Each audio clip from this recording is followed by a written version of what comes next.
High, আমি তায়েবা আর সবাইকে জানাই ঈদ মুবারক। আশা করি আপনাদের সকলের ঈদ খুব ভালো করে কেটেছে। আলহামদুলিল্লাহ আমিও খুব ভালো ঈদ কাটিয়েছি। তবে আজকে ঈদের ব্লগটা দিতে একটু দেরি হয়ে গেল। এর কারণ হচ্ছে ঈদের পরের দিনে আমার প্রচণ্ড জ্বর আসে এবং ঠান্ডা লেগে যায়, যেটা আমার গলা শুনেই হয়তো বুঝতে পারছেন, যার কারণে ঈদের ব্লগটা দিতে আমার দেরি হয়ে গেছে। তবে যাই হোক, আজকে ঈদের ব্লগটা এখান থেকেই শুরু করছি। তো ঈদের দিন সকালবেলায় আমি হাতে মেহেদি দিয়ে দিয়েছিলাম, কারণ চাঁদ রাতে ওভাবে মেহেদি দেওয়ার সময় পাইনি, তাই ঈদের দিনই মেহেদি দিচ্ছিলাম। মেহেদি দেওয়ার পরে আমি আমার ঘরগুলোকে একটু গুছিয়ে নিই। নামাজ পড়তে চলে গিয়েছিল আমার আব্বু, এবং নামাজ পড়ার শেষেই এসে আসলে আমরা সবাই একসাথে সকালের নাস্তা করব, এবং আমাদের বাসায় আমার চাচা এবং ফুপুরাও আসবেন, যার কারণে একটু ঘরটা ক্লিন করে নিই। আর এটা ছিল আমার ঘর, সাধারণভাবেই সাজিয়েছিলাম। এরপর আম্মুকে হেল্প করে দিচ্ছিলাম সকালের নাস্তা রেডি করাতে।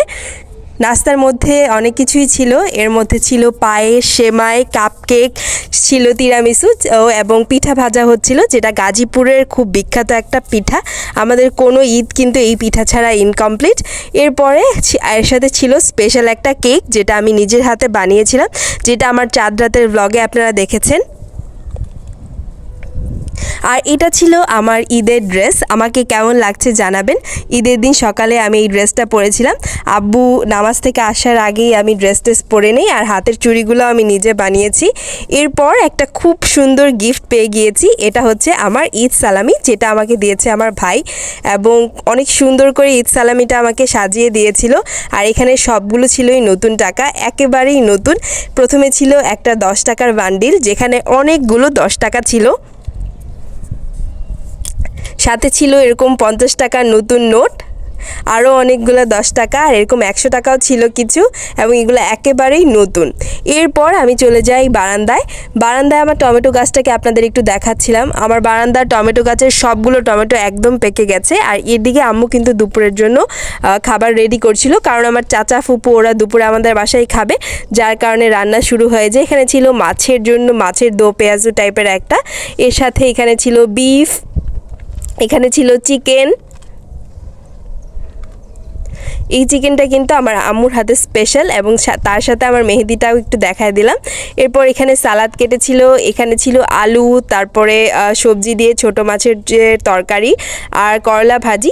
আমার চাচা ফুপুরা যেহেতু একটু বয়স্ক, তো তাদের জন্য একটু সবজিটা তারা বেশি পছন্দ করে, যার কারণে ঈদের দিন একটু সবজি রান্না করা হয়েছিল। এখানে ছিল মাছের ভর্তা, এর সাথে ছিল এরকম একটা পাতলা ডাল।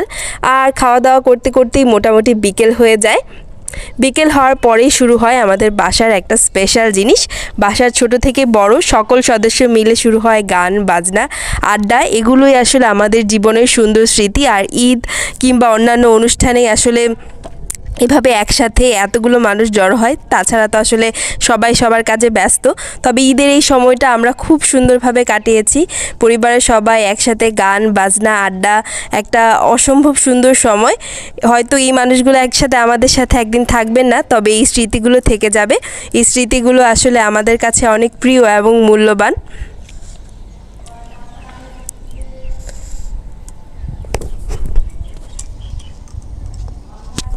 আলহামদুলিল্লাহ আমাদের ঈদটা কিন্তু আমরা খুব ভালো কাটালাম। আশা করি আপনাদের আজকের ব্লগটা ভালো লেগেছে। আজকে আমাদের ঈদটা শেষ হয়ে যায় বিকালবেলা এরকম গল্প আড্ডাতে। এই আড্ডা কিন্তু তাড়াতাড়ি শেষ হয়নি, প্রায় রাত 10টা পর্যন্ত এই আড্ডা চলেছে, এবং আলহামদুলিল্লাহ